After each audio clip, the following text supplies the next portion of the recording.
अभी हमने वेव्स का इंटरफेरेंस देखा, इनफैक्ट वेव पल्सेस का देखा, कैसे दो पल्स इंटरफेयर करती हैं, प्रिंसिपल ऑफ सुपरपोजिशन को ओबे करते हुए कैसे जो नेट हमको वेव मिलती है, अगर रस्सी से दो वेव पल्स गुजरे तो कैसी वेव पल्स मिलती है वो हमने देखा। ठीक है, अब भाई वेव पल्स इंटरफेयर कर रहे हैं, अगर हमने मान लीजिए एक ही रस्सी में दो वेव्स भेज दी, एक वेव दूसरी वेव एक ही रस्सी में भेज दी मान लीजिए, तो इधर से भेज सकते हैं, इधर से भेज सकते हैं, एक के पीछे एक भेज सकते हैं, कैसे भी करके हम दो वेव्स भेज रहे हैं मान रस्सी में, तो वो भी इंटरफेयर करेंगी क्या? बिल्कुल करेंगी। क्या वो भी प्रिंसिपल सुपरपोजिशन लगाएंगी क्या? बिल्कुल लगाएंगी। तो मान लीजिए हम रस्सी में एक ऐसी वेव भेज रहे हैं एक, ठीक है, और दूसरी वेव हम ऐसी भेज रहे हैं, सेम बिल्कुल एग्जैक्टली सेम वेव भेज रहे हैं हम। अब मान लीजिए ये हम एक ही रस्सी में दोनों वेव भेज रहे हैं, तो ये इंटरफेयर करेंगी, बिल्कुल करेंगी इंटरफेयर। अब जब ये इंटरफेयर करेंगे तो उनका रिजल्ट क्या आएगा? एक ही रस्सी में ये दोनों भेजी तो प्रिंसिपल ऑफ सुपरपोजिशन लगा देंगे। क्या लगेगा प्रिंसिपल ऑफ सुपरपोजिशन में? भाई हर जगह का जो डिस्प्लेसमेंट है, हर जगह का जो डिस्प्लेसमेंट है वो ऐड हो जाएगा। तो देखिए इसमें तो दोनों का सेम ही है, ये मान लीजिए एम्पलीट्यूड ए है तो इसका भी ए है, तो नेट कितना हो जाएगा? 2 है। तो देखिए इसका 0 0 तो 0, यहाँ पर वाला पार्टिकल 2a पर होगा, तो रिजल्ट कुछ ऐसा आएगा, रस्सी कुछ ऐसी शेप की होगी जहां पर जो इसका एम्पलीट्यूड है दैट विल बी 2a, और इसका तो 0 + 0 0 0 0 0 0 2a 2a 2a 2a 2a 2a -2a -2a -2a actually में। ठीक है, तो ये रस्सी का शेप मिल जाएगा। इस इंटरफेरेंस को हम बोलते हैं कंस्ट्रक्टिव इंटरफेरेंस। क्या बोलते हैं? Constructive interference. अभी क्या होता है कंस्ट्रक्टिव इंटरफेरेंस? एग्जैक्टली इस तरह से एक और होता है डिस्ट्रक्टिव इंटरफेरेंस। कंस्ट्रक्टिव और डिस्ट्रक्टिव एग्जैक्टली और डिटेल में हम साउंड वेव्स में पढ़ेंगे। ठीक है, थोड़ा सा आइडिया ले लेते हैं भाई, बिल्कुल पीक से पीक मिल रही है देखिए इसकी, तो कंस्ट्रक्टिव इंटरफेरेंस हो रहा है। ठीक है, अब मान लीजिए सपोज कीजिए ये एक वेव हमने ऐसी जो ली थी ये तो वही है, लेकिन दूसरी वेव हमने ऐसी भेज दी रस्सी में मान लीजिए। ठीक है, तो इनका कॉम्बिनेशन रस्सी में क्या प्रोड्यूस करेगा? देखिए इनका कॉम्बिनेशन जो है, अब जितना इसका प्लस में है उतना इसका माइनस में है, जितना इसका प्लस में है उतना इसका माइनस में, तो ये वेव्स एक तरह से एक दूसरे को कैंसिल आउट कर रही हैं, एक दूसरे के डिस्प्लेसमेंट कैंसिल आउट कर रही हैं, तो रस्सी का शेप एकदम फ्लैट मिलेगा हमको इसमें। This is destructive interference. ये हम साउंड वेव में डिटेल में पढ़ेंगे।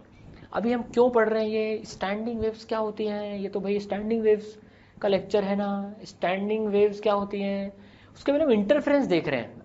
ठीक है, तो देखिए ये बिल्कुल कैंसिल आउट होगी तो फ्लैट स्ट्रिंग मिल गई।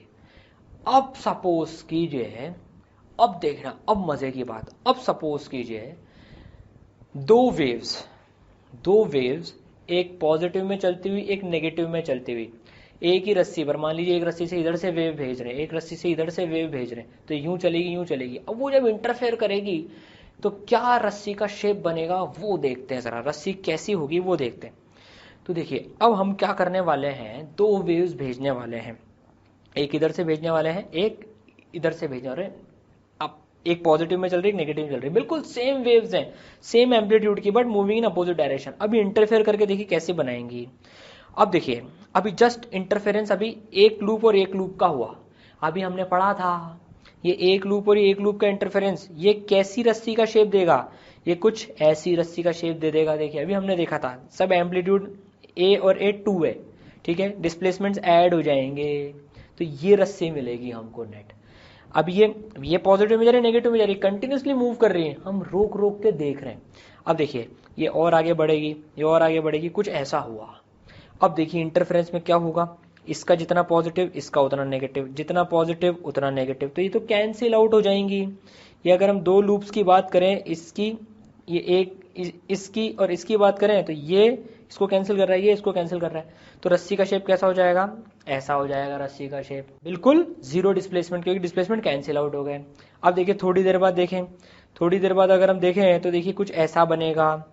तो अब देखिए ये पीक से पीक मिल रही है, तो अब देखिए कैसा बनेगा शेप, अब ऐसा बन जाएगा। देखिए पॉजिटिव पॉजिटिव, ये बड़ा पॉजिटिव और ये ज्यादा नेगेटिव, तो ये रस्सी कुछ एक्चुअली होगी जब ये दो वेव्स उसमें से गुजर रही होंगी तो। ठीक है, अब देखिए तो चलती जा रही है, अब देखिए फिर फर्दर चलेंगे तो ये रस्सी का शेप फिर थोड़ी देर बाद ऐसे हो जाएगा, ये पॉजिटिव नेगेटिव नेगेटिव ज़्यादा नेगेटिव, पॉजिटिव पॉजिटिव ज़्यादा पॉजिटिव।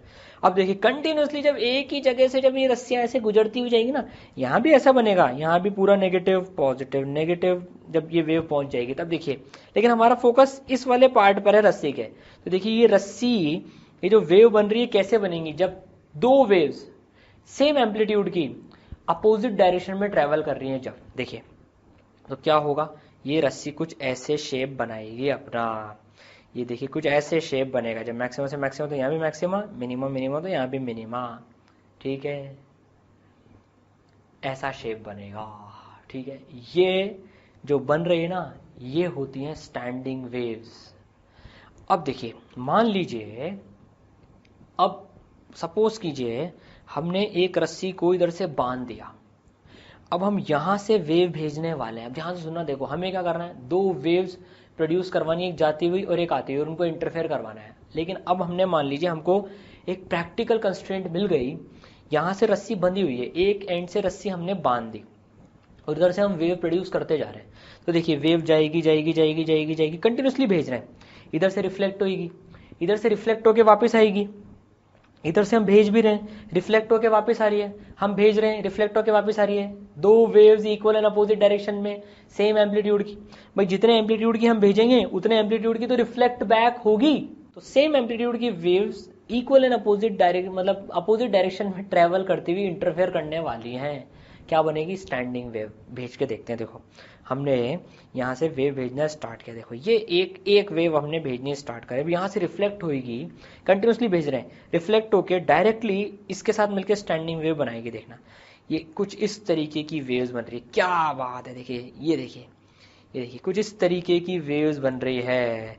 अब पूरी स्टैंडिंग वेव बन गई इस रस्सी पे, ये ऐसा लग रहा है वहीं पर ही up down up down up down कर रही है, आगे जाती हुई नहीं दिख रही है ये वेव्स, वहीं पर ही ऐसा लग रहा है डांस कर रही हैं ये, डिंग डिंग डिंग डिंग डिंग डिंग। सो इसलिए इनका नाम होता है स्टैंडिंग वेव्स, क्योंकि दिखती ऐसी कि यार ये वहीं के वहीं, वहीं के वहीं, वहीं के वहीं जो है अप डाउन कर रही है, ठीक है। ऐसे बनती है स्टैंडिंग वेव्स। कैसे बनती है स्टैंडिंग वेव्स, जब दो वेव्स अपोजिट डायरेक्शन में ट्रैवल करती है, सेम एम्पलीट्यूड सेम फ्रीक्वेंसी की, तो ये स्टैंडिंग वेव्स तब बनी है। तो चलिए अब इसको एक्सप्लोर करते हैं अपन, स्टैंडिंग वेव्स, ठीक है।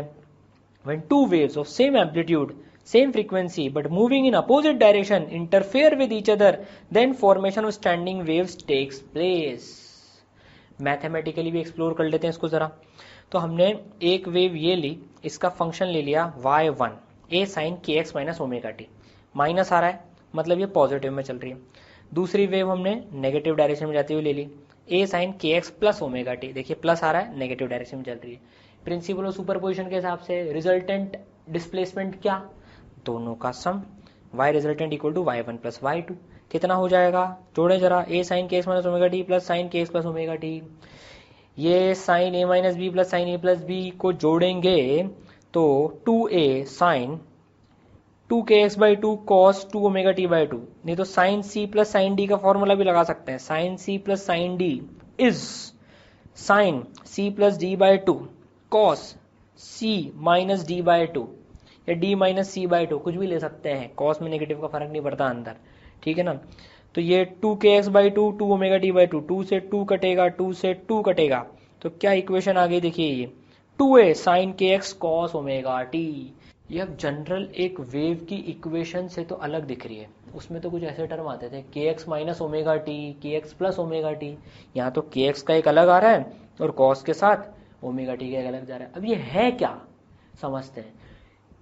अभी ऑब्जर्वेशन से तो ये स्टैंडिंग वेव की इक्वेशन है, क्योंकि ये दो वेव इंटरफेयर करके स्टैंडिंग वेव बना रही थी, same amplitude same frequency, omega same है, moving in opposite direction, standing wave की इक्वेशन है। कैसे देखते हैं जरा।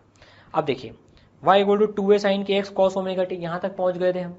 अब अगर इसको एनालिसिस करें, एक पार्टिकल पकड़े कोई सा, अगर अपन मान लीजिए वो पार्टिकल हमने x equal to X naught पकड़ लिया, एक पार्टिकल कोई सा भी ले रहे हैं, तो देखिए उसकी इक्वेशन ऑफ मोशन क्या हो जाएगी, इसमें x equal to X naught डाल देते हैं, तो 2a sin kx naught cos omega T. Analysis कर रहे हैं, अब एक पार्टिकल को देख के पता तो लगाएं यार हर पार्टिकल क्या कर रहा है, तभी तो पता पड़ेगा। तो देखिए ये अगर इसको हम a डैश बोल दें, इस वाली टर्म को, x नॉट कुछ फिक्स हो गया, तो इसको अगर ए डैश बोल दें तो y की वैल्यू ए डैश कॉस ओमेगा टी आ गई। ए डैश कॉस ओमेगा टी, ये किसकी इक्वेशन होती है भैया? ये तो SHM की इक्वेशन है। This is equation of SHM। मतलब x equal to x naught वाला पार्टिकल क्या कर रहा है? SHM कर रहा है। क्या कर रहा है? SHM कर रहा है। इनफैक्ट कोई भी आप x नॉट डाल दो, x नॉट की वैल्यू 0 डाल दो, 1 डाल दो, 2 डाल दो, 3 डाल दो, 4 डाल दो, अलग अलग वैल्यूज डाल दो, ये ए डैश अलग अलग हो जाएगा, पर इक्वेशन तो इसी फॉर्मेट की आएगी, something into cos omega T. मतलब हर पार्टिकल क्या कर रहा है स्टैंडिंग वेव में? SHM मोशन कर रहा है। हाँ, बस सबका एम्पलीट्यूड अलग अलग हो जाएगा। मान लीजिए मैं x नॉट की वैल्यू 1 डालता हूँ तो 2a साइन k एम्पलीट्यूड हो गया, 2 डालता हूँ तो 2a साइन 2k एम्पलीट्यूड हो गया, 3 डालते हैं तो 2a साइन 3k एम्पलीट्यूड हो गया। तो हर पार्टिकल SHM कर रहा है, हर पार्टिकल SHM कर रहा है y में, बस अलग अलग एम्पलीट्यूड का कर रहा है, लेकिन सबकी ओमेगा सेम है। देखते हैं जरा भाई, देखिए ये वेव का फॉर्मेशन हुआ था, तो हर पार्टिकल क्या कर रहा है? देखिए हर पार्टिकल SHM कर रहा है, up down up down up down SHM कर रहा है, सबका एम्पलीट्यूड अलग अलग है। देखिए इन महाराज का एम्पलीट्यूड जो बीचों बीच कर रहे हैं सबसे ज्यादा है, सबसे ज्यादा एम्पलीट्यूड है इन भाई साहब का। और ये जो हरे वाले पार्टिकल है इनका तो एम्पलीट्यूड 0 है, ये तो वहीं के वहीं पड़े हुए हैं। देखिए इनका एम्पलीट्यूड 0, जिनके लिए साइन kx की वैल्यू 0 है, देखिए जिनके लिए ये टर्म 0 है वो तो यहीं के यहीं पड़े हुए हैं। और जिनके लिए टर्म मैक्सिमम है, कितनी हो सकती है मैक्सिमम? देखिए ये जब kx नॉट की वैल्यू, चलिए देख लेते हैं, एनालिसिस कर लेते हैं यार। चलो x इक्वल टू 0 पुट कर लो। x इक्वल टू 0 पुट करते ही चलो मान लेते हैं k की वैल्यू सपोज करो 1 है, k की वैल्यू 1 मान लो, चलो कोई टेंशन नहीं। ये यहाँ पर x है, k की वैल्यू 1 मान ली हमने, तो क्या इक्वेशन आ गई? ये इक्वेशन आ गई है 2a, यहाँ लिख लेते हैं चलो, 2a sine x cos omega T, ये y की वैल्यू आ गई है। x की वैल्यू 0 डालो, देखो x की वैल्यू 0 डाली तो ये 0 हो गया, यहीं कहीं 0 डिस्प्लेसमेंट होगा। x की वैल्यू चलो π/2 डालो, देखो x की वैल्यू π/2, तो y की वैल्यू कितनी हो गई? 2a cos omega T. y की वैल्यू कितनी हो गई? 2a cos omega T. ठीक है, मतलब ये जो x की वैल्यू जो π/2 है, यहाँ पर k इक्वल टू 1 के लिए बात करें तो ये वाला पार्टिकल देखो 2a एम्पलीट्यूड का SHM कर रहा है। ठीक है, फिर x की वैल्यू पाई डालें तो 2a साइन पाई 0, तो ये x की वैल्यू पाई वाला पार्टिकल जिंदगी भर 0 डिस्प्लेसमेंट में बड़ा रहेगा। फिर 3π/2 डालें तो ये 3π/2 वाला पार्टिकल हो गया। इस तरीके से हर पार्टिकल अलग अलग एम्पलीट्यूड का SHM कर रहा है।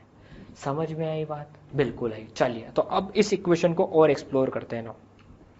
अब देखिए इसमें अगर हम देखें इस इक्वेशन में, all the particles perform SHM of same frequency as of original component waves. देखिए हर पार्टिकल SHM कर रहा है सेम फ्रीक्वेंसी का, देखिए सबका टाइम पीरियड सेम है। देखिए जो हर पार्टिकल है वो SHM कर रहा है, हर पार्टिकल SHM कर रहा है, टाइम पीरियड भी सेम है, फ्रीक्वेंसी भी सेम है। और वो फ्रीक्वेंसी पता है किसके बराबर है? वो उसी के बराबर है जो कि कंपोनेंट वेव्स की जो थी, हमने किस वेव से बनाई थी? a sine kx minus omega T और kx प्लस ओमेगा टी से। ठीक है, तो अब देखिए ये जो वेव की फ्रीक्वेंसी है वो कितनी है? ओमेगा बाय 2π, और इनकी भी कितनी है? इन सारे पार्टिकल्स के SHM की भी कितनी है? Omega by 2π। तो उसी फ्रीक्वेंसी की और उसी टाइम पीरियड 2π/ओमेगा का SHM कर रहे हैं सारे पार्टिकल्स। देखिए ये पार्टिकल कैसा SHM कर रहा है? ये कुछ ऐसा SHM कर रहा है, ये वाला पार्टिकल कुछ ऐसा SHM कर रहा है। सबका टाइम पीरियड सेम है, सबकी फ्रीक्वेंसी सेम है। ठीक है, एम्पलीट्यूड अलग अलग है। Amplitude of particle are not same, it depends on location of particle, that is x coordinate of the particle. देखिए ये वाला टर्म एम्पलीट्यूड का टर्म है, ये एम्पलीट्यूड का टर्म है, ये a डैश अगर इसको बोले तो depending on x amplitude depend कर रहा है। मान लीजिए जैसे देखिए जब kx की वैल्यू, जब k इंटू एक्स की वैल्यू 0 होगी तो ये एम्पलीट्यूड 0 हो जाएगा। तो ये देखिए ये kx इक्वल टू 0 वाला पार्टिकल आ गया। जब kx की वैल्यू पाई होगी, 2π होगी, 3π होगी, 0π 2π 3π, इन सारे पार्टिकल्स का एम्पलीट्यूड देखिए 0 है। और जब इस kx की वैल्यू, जैसे जैसे हम आगे बढ़ेंगे, kx की वैल्यू जैसे π/2 होगी तो साइन π/2 इज 1, तो 2a। तो इन महाराज का देखिए ये वाले जो भाई साहब हैं इनका एम्पलीट्यूड देखिए इनका एम्पलीट्यूड 2a का है, ठीक है। तो अलग अलग एम्पलीट्यूड है। जब साइन के एक्स की वैल्यू हाफ होगी तो कोई ये वाले भाई साहब, तो उनका एम्पलीट्यूड होगा 2a इंटू हाफ a। तो depending on x coordinate amplitude her particle का अलग अलग है, ठीक है। चलिए समझ में आई बात। There are particles which remain fixed with time, these particles are called nodes. कुछ पार्टिकल्स ऐसे हैं जो फिक्स हैं, नहीं चल रहे हैं। हमने देखा जिनके लिए a डैश की वैल्यू 0 है, इनके लिए जो के एक्स जिसमें 0 पाई 2 पाई 0 पाई 2 पाई रखिए, साइन की वैल्यू 0 हो गई, तो a डैश इनके लिए कितना हो गया, a डैश की वैल्यू कितनी हो गई इसके लिए, दिस के एक्स, ये इंप्लाई करते हैं a डैश इक्वल टू 0, इनको नोड्स बोलते हैं। तो देखिए जो ग्रीन वाले पार्टिकल्स है ना, देखिए जब ये वेव अभी ये स्टैंडिंग वेव बन रही है, देखिए सब मूव कर रहे हैं, लेकिन ये ग्रीन वाले पार्टिकल्स ही मूव नहीं कर रहे हैं, तो ये नोड्स कहलाते हैं, जिनका डिस्प्लेसमेंट हमेशा 0 होता है, अपनी जगह पर ही रहते हैं जो नोड्स। सो ये वाले जो पार्टिकल हैं, ये वाले जो पार्टिकल हैं, इनको हम बोलते हैं nodes. This is also node, this is also node, this is also node, ठीक है। चलिए भाई, there are particles which have maximum amplitude which is double the amplitude of original waves, these are called antinodes। कुछ ऐसे particles हैं जिनका amplitude maximum है और वो डबल है कंपोनेंट वेव्स के एम्पलीट्यूड से। देखिए कंपोनेंट वेव का एम्पलीट्यूड a, कुछ पार्टिकल्स ऐसे हैं जिनका एम्पलीट्यूड 2a है। देखिए वो कौन से होंगे, जिनके लिए kx की वैल्यू इस केस में अगर बात करें तो π/2, 3π/2, 5π/2 ऐसे पार्टिकल्स होंगे। उनके लिए एम्पलीट्यूड कितना होगा, 2a। देखिए ये वाला पार्टिकल, जैसे ये वाला पार्टिकल, ये वाला पार्टिकल, ये वाला पार्टिकल, तो ये जो पार्टिकल्स हैं, ये वाले जो पार्टिकल्स हैं, ये कहलाते हैं एंटीनोड्स। क्या कहलाता है, एंटीनोड्स। इनका एम्पलीट्यूड मैक्सिमम होता है और वो कितना होता है amplitude, 2a। Antinodes maximum amplitude वाले, और वो 2a होता है, 2 टाइम्स ऑफ कंपोनेंट वेव्स, ठीक है। चलिए भाई, अब देखिए मजे की बात, हर दो नोड के बीच में क्या आ रहा है, एक एंटी नोड आ रहा है। हर दो नोड के बीच में क्या आ रहा है, एक एंटी नोड आ रहा है। तो ये महाराज कौन है, अगर यहाँ पर लिख दें हम डायरेक्टली, अभी ये सब हटा के हम डायरेक्टली यहाँ पर ही लिख दें अगर इनको, ये महाराज कौन है, नोड, ये कौन है, नोड, ये कौन है, नोड, ये कौन है, नोड, ठीक है। अरे भैया ठीक है। और ये भाई साहब कौन है, देखिए एंटी नोड an, ये भाई साहब कौन है, एंटी नोड। यहाँ पर जो पार्टिकल है बेसिकली ये वाला particle anti node, anti node, anti node, ठीक है। तो हर नोड के बीच में जो है, हर दो नोड के बीच में एक एंटी नोड आ रहा है और हर दो एंटी नोड के बीच में एक नोड आ रहा है। समझ में आई बात, बिल्कुल आई, ठीक है। चलिए, distance between adjacent antinode is λ/2। भैया ये जो डिस्टेंस है, और distance between adjacent node is λ/2 and this portion of string is called loop. दो नोड के बीच में जो डिस्टेंस है वो कितना है, देखिए ये कितना है, λ/2। हर दो किसी भी नोड्स के बीच में देख लीजिए, इन दोनों के बीच में भी कितना है, ये λ/2।